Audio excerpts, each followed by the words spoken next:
Iran Israel যুদ্ধে মধ্যপ্রাচ্যের উত্তেজনা তুঙ্গে। এই পরিস্থিতিতে ইউরোপের ৩ প্রধান দেশ জার্মানি, ফ্রান্স ও যুক্তরাজ্য বিভক্ত হয়ে পড়েছে।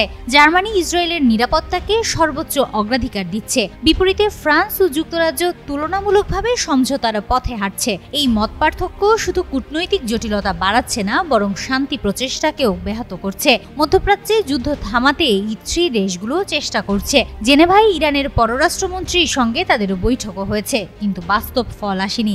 জার্মানি, ফ্রান্স ও যুক্তরাজ্যকে একত্রে বলা হয় ইত্রি। ওয়ালটন আবারও মিলিনিয়ার অফারে ওয়ালটন ফ্রিজ কিনে আপনিও হয়ে যেতে পারেন মিলিয়নিয়ার। মিলিনিয়ার ছড়াছড়ি দেশ জুড়ে, এটা শুধু ওয়ালটনই পারে। এই ইত্রি দেশগুলো বিভক্ত হওয়ার কারণ ছিল ২০২৩ সালের গাজা যুদ্ধ।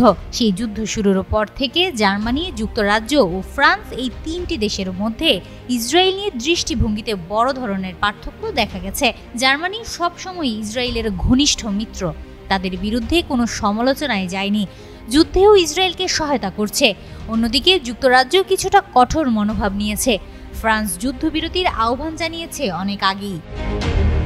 তবে ইত্রি অর্থনৈতিক ও সামরিকভাবে শক্তিশালী হলেও ইরান বা ইসরায়েলের জাতীয় নিরাপত্তা ও যুদ্ধ সংক্রান্ত সিদ্ধান্তে তাদের প্রভাব খুবই সীমিত।